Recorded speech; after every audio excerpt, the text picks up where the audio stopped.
بسم الله الرحمن الرحيم السلام عليكم ورحمة الله وبركاته كسو دواده habeen kan caawa waa February 9 waa maalin Friday runtii aan u arkay ama sida halkan la isugu yimid aad loogu soo baxay hadaba ujeedada aan halkan u taaganay waxa weeyaan on China Soomaaliya oo aad ugu faraxsanay aqoon dheerna aan u leeyahay hadaan shakhsiyad ahaan hadla anigoo ah Mustafa waxa weeyaan Cabdirasaaq Jaamac waa janna gale markii aan magaaladan muddo imika laga joogo dhowr 20 sano wuxuu ahaa ragii aan u malaynaya aadna loo tilmaamayay wax qabad guud iyo mid gaar ah iyo mid inta bale oo runtii dadka Soomaaliyeed aad u soo dhaweyn jiray sida taariikhiisa laga sheekeeyay adalkan ka daawanayso ku noqonay balse su'aasheeda ugu horeysa Cabdirasaaq ku soo dhaw magaaladaadii Seattle Washington marka hore aad iyo aad baa u mahadsantahay Mustafa waa dhawaha walaalle waxaan jeclahay inaan ku weydiiyo waa ogahay dad badan oo ka warayaan halkan naga daawanaya ama website-yada TV-yada kala duwan ee caalamka inta ay ka arkaan inta localkaaba meelaha naga daawanayaanba fikradda kugu dhalatay أنو أغنهي ألكن يسوق صبح نيوحا ويان إن أدمانت أوتاجنتي مشرح جوالاتك بوتلان محيتي فكرة كوجودا لسي محيستي تكنتي إن أدعوا سيارة ما ضد قبل وضو هلجن كاجا هلكن markuu ugu horeysa dadka reer Seattle iyo reer Washington ba waa u mahadcelinaya magaaladan waa magaaladeedii waa magaaladii aan 1991 kii imid dadkaanuna waa dadkaygii horta taas ay keentay haddii aan dib ugu noqdo waxa igu dhaliyay inaan cararo wax kala ma ahayn anigu dalkii baan muddo sanad iyo bara ku maqnaa waxaan soo arkay waxyaabo fara badan oo dib u dhaca oo jira inkastoo ay jiraan waxyaabo fara badan oo horumar misana waxyaabo muhiim ah oo u arkayay in 20 sano indhaha laga haystay baan isleeyahay maanta wax ka qabo oo ah in sharcigu uu sareeyo oo rule of law uu ka sareeyo qof kasta runtii waa mid aad iyo aad u adag sida fiican ee jawaabta leh ee noo siisay marka arintaas Seattle aad ka bilowday dadkan iyagu Chinese halkan ku galin ee laga yaabay TV-gayga localka channel 77 iyo 28 ay naga daawanayaan insha Allah hadii la hayra maxaa jeceshay inaad u sheegtay iyagu dadkan caawa Chinese kan weelay ama hawlahooda kale ku mashquulay ama meeshu bay ka buuxsantay aan idhaahdeen marka hore waa salaamaya axsaabtayda reer Washington Seattle marka labaad waxaan rabaa inaan u sheego in Soomaaliya ay u baahan tahay maskaxdii Soomaaliyeed aqoontii Soomaaliyeed waa mid halkaan taala oo halkaan joogta waxaana loo baahan yahay inay dib ugu ceshaan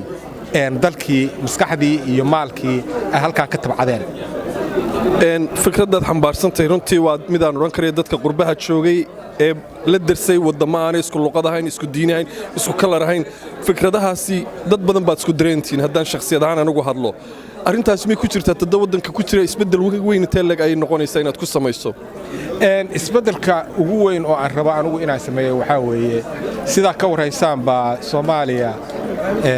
ilaa iyo intii dib loo soo dhisay dawladda ama federaal ha ahaato ama tii Puntland oo 1998 kayd ahaa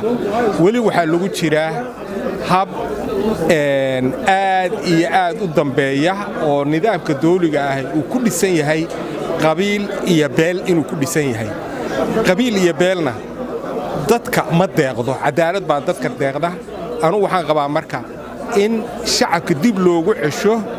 inay hantaan awoodda dawladda markaas ayaa la heli karaa in sharcigu sareeyo oo dadku xukumaan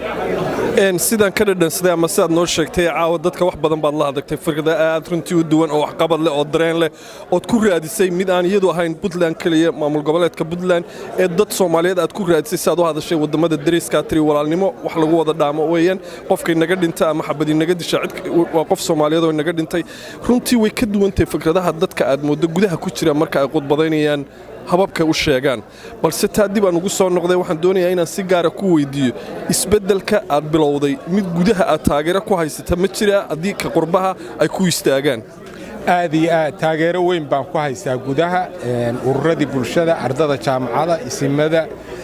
aqoon-yahano siyaasiyiin aad u fara badan baa diyaar ah oo diyaar u ah in isbedel uu dhaco qasab ma ahan anigu inaan soo baxo laakiin waxa diyaar loo wada yahay ragga halka jooga inay isbedelkaas igala wada shaqeeyaan hadii Ilaahay yiraahdo arinta kale oo aan dib ugu soo noqonayo arinta hadda aad ka hadlaysay anigu waxaan aaminsanahay Soomaaliya inay mid tahay hadii la waayo hadii qayb Soomaaliya ay xun tahay waa Soomaaliya oo dhan baa xun weeye dhibkaas waa dhib ku soo gaari doona haddii aan wax laga qaban. Soomaaliduna waxay wax ku leedahay inay wax istaraan, wax isu qabtaan. Danta guud oo Soomaaliya in laga wada shaqeeyo waa kama biyo dhabcaan, waana ku dadaalayaa inta karaankayga. waay cabdirasaaq waxaan jeclay bal su'aasheeda ugu dambaysa in halkan ku soo gabagabaynaya dadka halkan naga daawanaya dad badan oo adduunka kolley fariin looma kala geeyo imika waa internet TV baa la iska daawadaa Facebook ama meelaha fariintan qofka Jaanis u hela ama ay soo gaadho fikradaadu maxaad jeceshay inaad u gudbisad caawa cabdirasaaq jaamac janna kale uu doonaya dareen inta lag inuu gaadhsiiyo dadka naga daawanaya qurba ama website-kayga ama TV-yada caalamka meel kasta ay raadeen maxay tahay fikradda aad jeceshay inaad u gudbiso oo ay dadkaasi dareemaan ay ku sheekeeyaan cabdirasaaq waa nin sidaa yidhi waa nin saasuna wax galaa bal hadda noo soo daa waxaan u sheegayaa qof kasta oo hadda i daawanaya ama ha i yaqaana ama ha iuusanay aqoon in waxaan u istaagay ay tahay in aan dalkii dib ugu noqdo hore aan uga soo shaqeeyey oo aan saxo waxyaabaha aan isleeyahay way khaldan yihiin dhibna waa keeni karaan oo ugu horrayso in aan dalkii ku soo dabaaliyo cadaalad sinaan sharcigoo sarreeya iyo in laga baxo nidaam dawlad oo qabiil ku dhisan loona gudbo nidaam dawlad oo shacabku leeyahay shacabkuna dhowrto shacabkuna ilaalsado aad baan kaaga mahad celinaynaa waxaan jecelahay ma laga yaabaa insha Allah ama aan idhaahdo ilaahay ha kuu dhib yareeyo qabatinkaad qabanaysa jagada adigoo madaxweynaha Puntland ma noo soo noqon doontaa haddii la yidhaahdo dabcan magaaladan waa magaaladaydii waa magaaladii aan home aan idhaahdo ama gurigayga aan ku tilmaamo sababtaa intaan ku noolaa iyo dadka saan uga aqaano ayaa igu filan